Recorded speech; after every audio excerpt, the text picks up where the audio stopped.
This scene looks innocent enough. In fact, to some, like myself and my friends, it looks quite beautiful. The London plane tree my mother planted, about 40 years ago, in full foliage,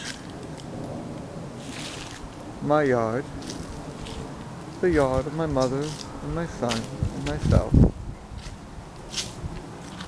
Dogwood my mother planted. Beautiful red maple. Oh, the glory of the yard as far as I'm concerned.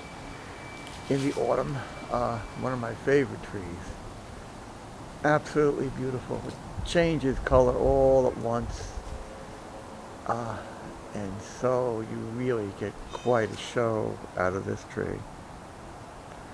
Beautiful. Beautiful all year round. So sinuous. I love it. And here is the enormous silver maple Aunt Jenny planted.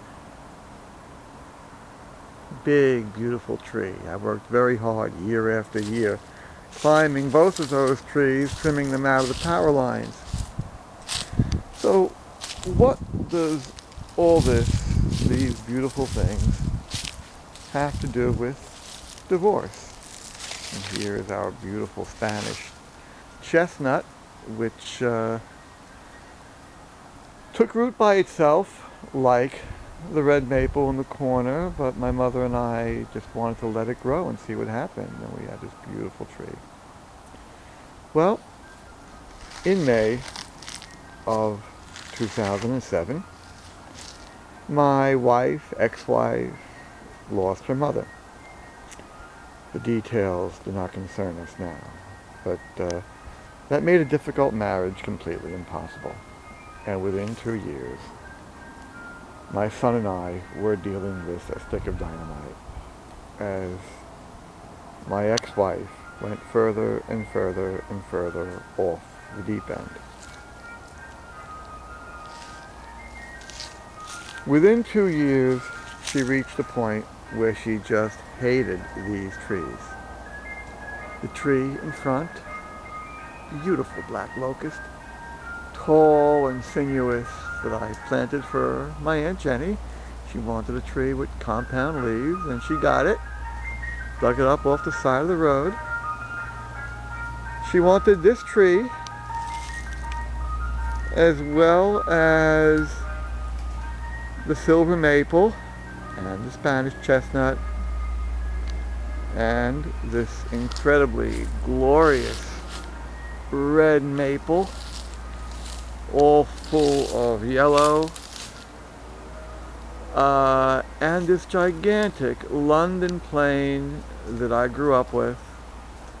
She wanted all of them cut down.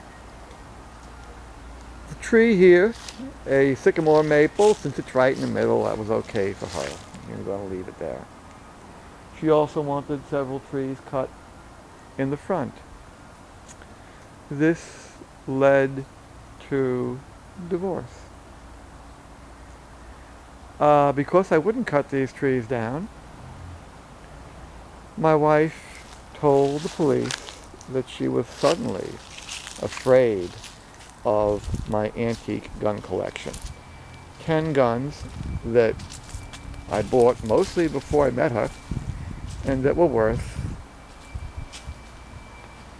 as much as $30,000. A lot less when I bought them. She didn't like the flame bushes much either. Didn't care too much for those 2 young black locusts. And so, didn't like this tree where the chickadees and blue jays tend to perch. This was here when we got the house. So the police, over these trees, even though they weren't interested in the trees, confiscated an antique gun collection. 8th Precinct, Nassau County Police Department. Officer Muchow. I'm going to be posting this on YouTube, Divorce 101, and this is just the introduction. How one distraught woman's thirst for revenge over trees, because I wouldn't cut down trees, led to a nightmare for my son and I. He's in Ohio State now, that has lasted for almost 5 years. Luckily, my son is doing beautifully. Our names will remain unknown. But the record of the guns being removed, 8th Precinct, Nassau County Police Department, in May of 2009, okay, that remains. This is 2 years after my ex-wife lost her mother. And we shall continue with the details, so people know exactly what we have been through and the vagaries of the laws that have affected us and have caused us so much heartache. My son is doing well. I have a lovely girlfriend from China, comes back and forth to be with me, an English teacher. So things could be worse. And of course, we still have this beautiful, glorious red maple to enjoy on an autumn day. There will be more to follow. Ken, Divorce 101, Nassau County, New York.